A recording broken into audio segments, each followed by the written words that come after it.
Bismillahirrahmanirrahim. Assalamualaikum warahmatullahi wabarakatuh. Alhamdulillah, alhamdulillahilladzi arsala rasulahu bil huda wa dinil haqq liyudhhirahu 'ala ad-dini kullihi wa kafa billahi shahida. Wa ashhadu an la ilaha illallah wahdahu la syarika lah wa ashhadu anna Muhammadan abduhu wa rasuluhu amma ba'du. Sahabat kreatif yang semoga dirahmati oleh Allah Subhanahu wa taala, keberadaan seorang muslimah memiliki andil besar dalam membantu kemajuan agama Islam. Sejarah telah mencatat beberapa peran penting para wanita di masa Nabi Shallallahu alaihi wasallam dalam perkembangan Islam. Peranan wanita di masa Nabi Shallallahu alaihi wasallam sangat penting, dan di antaranya yang pertama adalah sebagai pendukung dakwah Nabi Sallallahu Alaihi Wasallam. Di antara bentuk dukungan yang dilakukan oleh para ummahatul mukminin, ibunda kaum mukminin, istri-istri Rasulullah Sallallahu Alaihi Wasallam, yang pertama adalah menenangkan Rasulullah Sallallahu Alaihi Wasallam ketika beliau mendapatkan permasalahan, sebagaimana yang dilakukan oleh ibunda Khadijah radhiyallahu taala anha ketika Rasulullah sallallahu alaihi wasallam pertama kali mendapatkan wahyu, sehingga Rasulullah sallallahu alaihi wasallam pun ketakutan, minta diselimuti, dan akhirnya Khadijah radhiyallahu taala anha pun menghibur Rasulullah sallallahu alaihi wasallam. Beliau mengatakan, "Kalla wallahi ma yuhzikallahu abadan." Sekali-kali tidak, demi Allah, Allah tidak akan menghinakanmu selama-lamanya.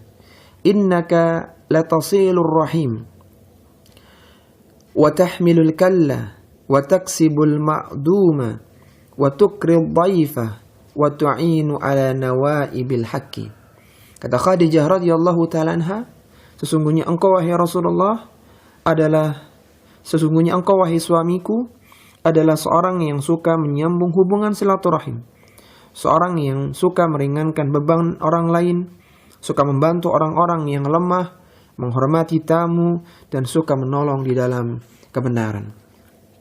Ini di antara bentuk dukungan Khadijah radhiyallahu ta'ala anha kepada Rasulullah sallallahu alaihi wasallam.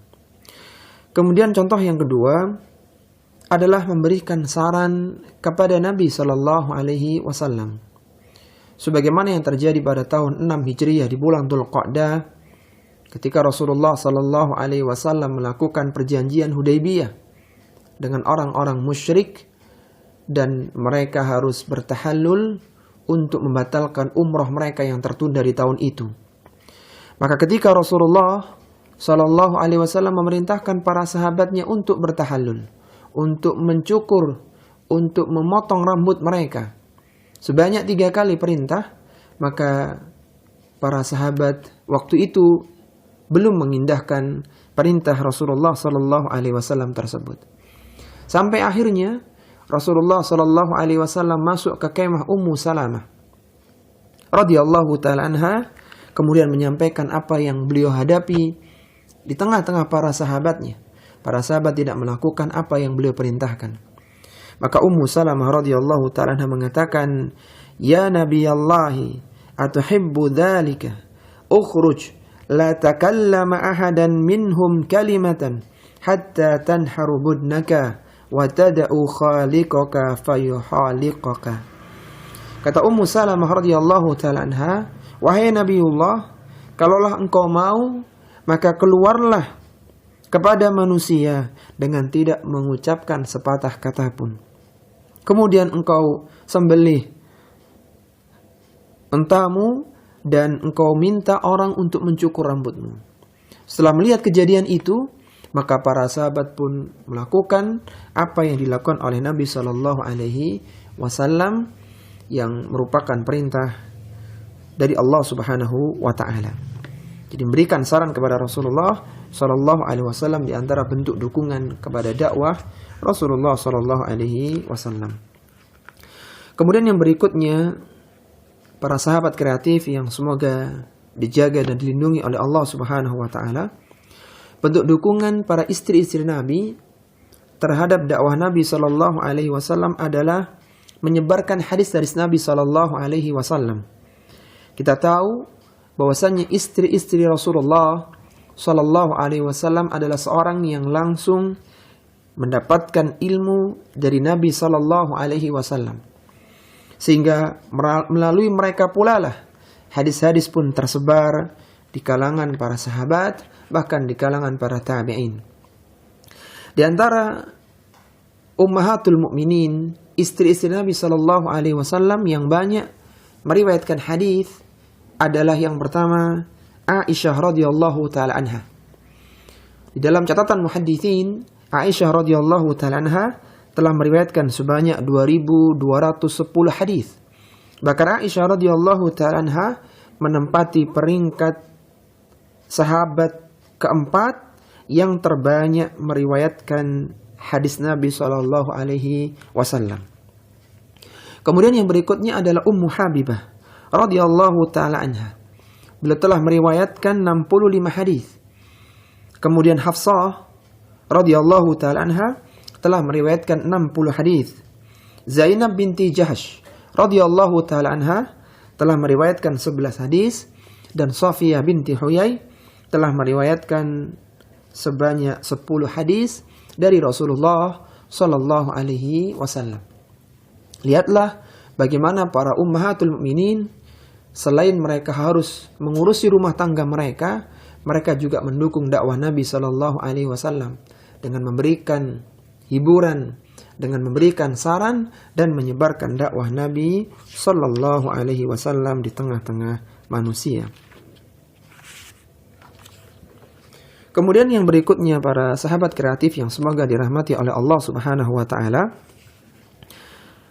peranan muslimah pada zaman Nabi sallallahu alaihi wasallam adalah sebagai sarana turunnya ayat-ayat Al-Qur'an.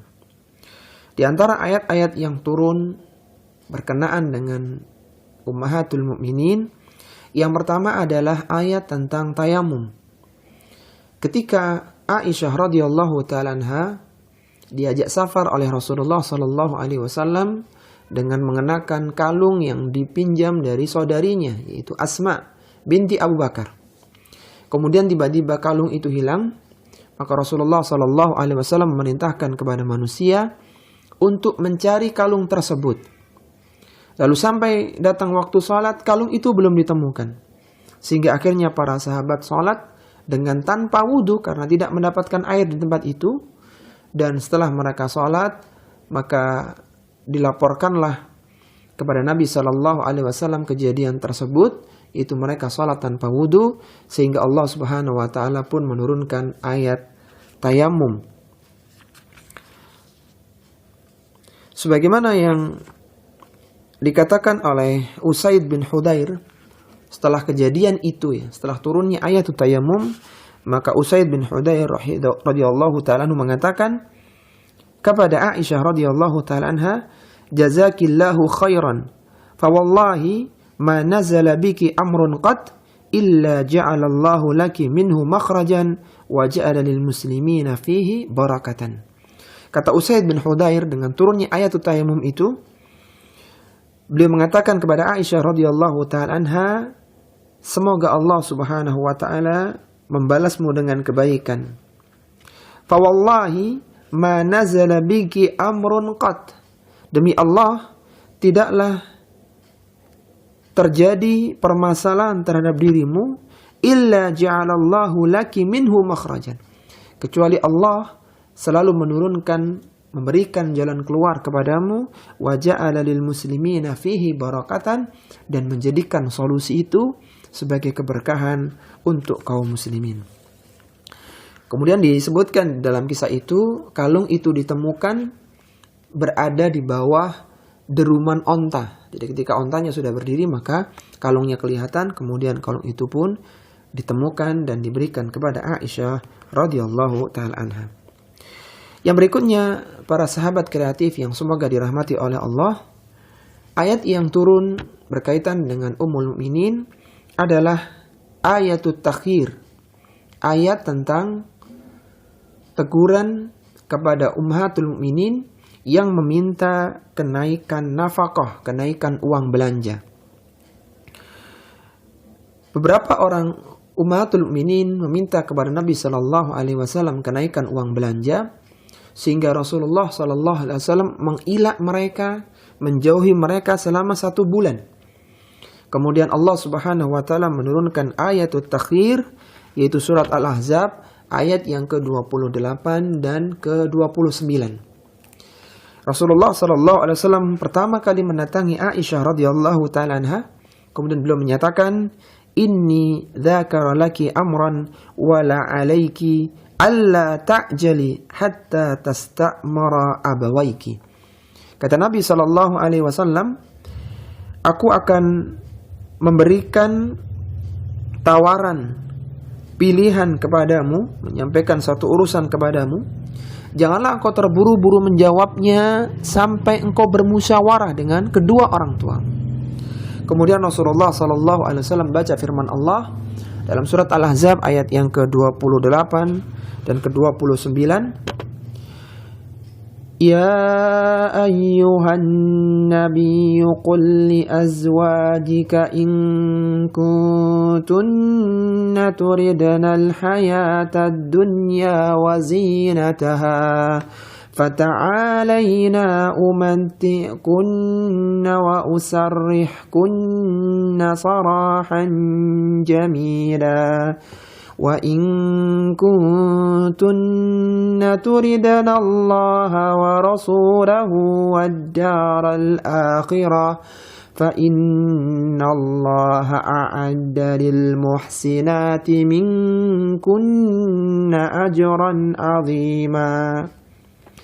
Kata Allah Subhanahu wa taala, wahai Nabi, katakanlah kepada istrimu jika mereka mengharapkan kehidupan dunia dan perhiasannya, fata'alaina ummatikunna wa usarrihkunna sarahan jamila, maka kami akan berikan kepada mereka pemberian dan kami akan menceraikannya dengan perceraian yang baik.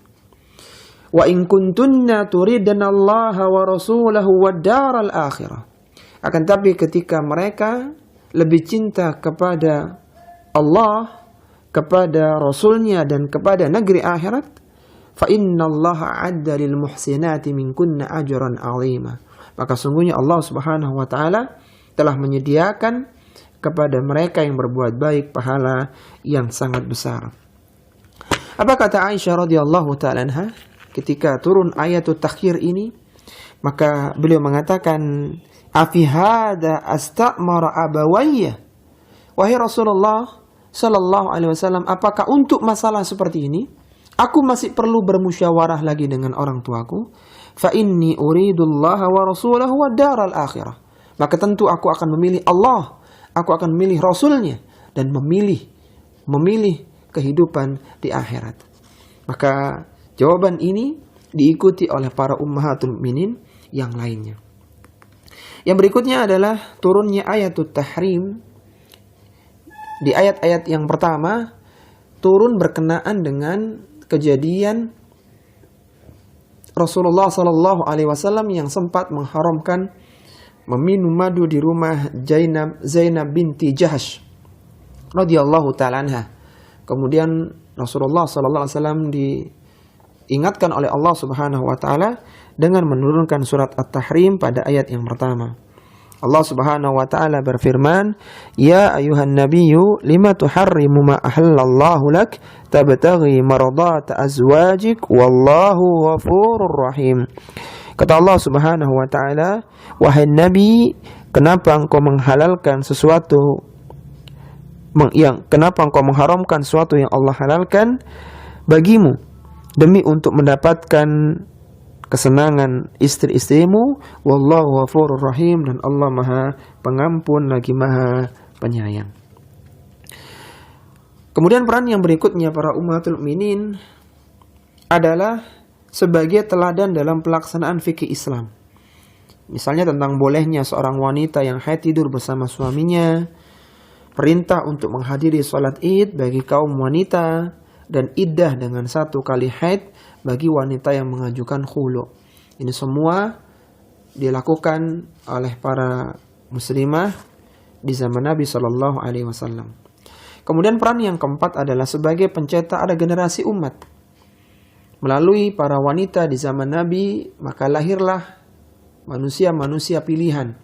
Bahkan di antara keturunan Nabi Shallallahu Alaihi Wasallam, anak-anak Rasulullah Shallallahu Alaihi Wasallam itu dilahirkan dari istri beliau, yaitu dari Khadijah radhiyallahu taala anha.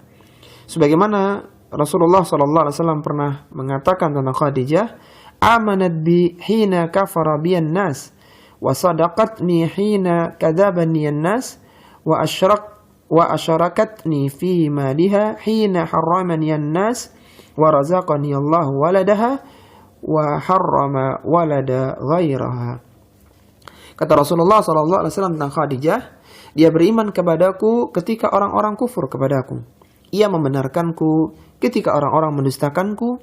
Ia memberikan hartanya kepadaku ketika orang menahan hartanya untukku. Dan Allah memberikan keturunan melaluinya, sedangkan aku tidak mendapatkan keturunan dari istri-istriku yang lainnya. Yang terakhir, para sahabat kreatif yang semoga dirahmati oleh Allah Subhanahu wa taala, peran para muslimah di zaman Rasulullah sallallahu alaihi wasallam adalah sebagai penjaga di lini belakang. Mereka membantu Nabi sallallahu alaihi wasallam dalam dakwah, bahkan di medan peperangan. Di antaranya adalah yang dilakukan oleh Safiyah binti Abdul Muttalib radhiyallahu taala anha, yang ketika terjadi perang Khandaq, saat kota Madinah tidak dijaga kecuali oleh Hasan bin Thabit radhiyallahu taala anhu, dan waktu itu masuklah seorang penyusup dari kalangan orang-orang Yahudi. Kemudian Hasan tidak membunuhnya, tidak melakukan tindakan. Kemudian Safiyah binti Abdul Muttalib pun akhirnya memukulnya sampai terbunuh. Dan ini menguatkan kaum muslimin sehingga tersebar berita di orang-orang Yahudi Bani Quraidah bahwasanya jantung kota Madinah masih dijaga oleh tentara-tentara yang kuat. Padahal waktu itu tidak ada orang yang menjaga kecuali hanya Hasan bin Thabit dan para wanita-wanita yang ada di Madinah. Kemudian di perang Uhud pada tahun 3 Hijriyah, Ummu Sulaim memberikan minum kepada tentara kaum muslimin yang kehausan dan mengobati luka-luka mereka. Kita tahu di perang Uhud ada sekitar 60 sahabat yang terluka, bahkan yang wafat di medan Uhud, maka Ummu Sulaim pun membantu untuk mengobati luka-luka mereka. Di perang Hunain, Ummu Sulaim dan Aisyah radhiyallahu ta'ala anha membawakan kendi-kendi untuk memberikan minum kepada kaum muslimin yang kehausan. Inilah di antara contoh bagaimana peran wanita di masa Nabi Shallallahu Alaihi Wasallam mendukung dakwah beliau. Kemudian sebagai sarana turunnya ayat-ayat Al-Quran, menjadi teladan dalam pelaksanaan fikih Islam, sebagai pencetak regenerasi umat, dan sebagai penjaga di lini belakang. Semoga yang sedikit ini memberikan inspirasi kepada kita semuanya, khususnya kepada para kaum muslimah, para wanita-wanita muslimah, agar ikut andil dalam kontribusi peradaban di dalam pengembangan agama Islam. Kita akhiri, wassallallahu ala nabiyyina Muhammadin wa ala alihi wa sahbihi wasallam. Subhanakallahumma wa bihamdika asyhadu an la ilaha illa anta astaghfiruka wa atubu ilaik. Wa akhiru da'wana alhamdulillahi rabbil alamin. Wassalamualaikum warahmatullahi wabarakatuh.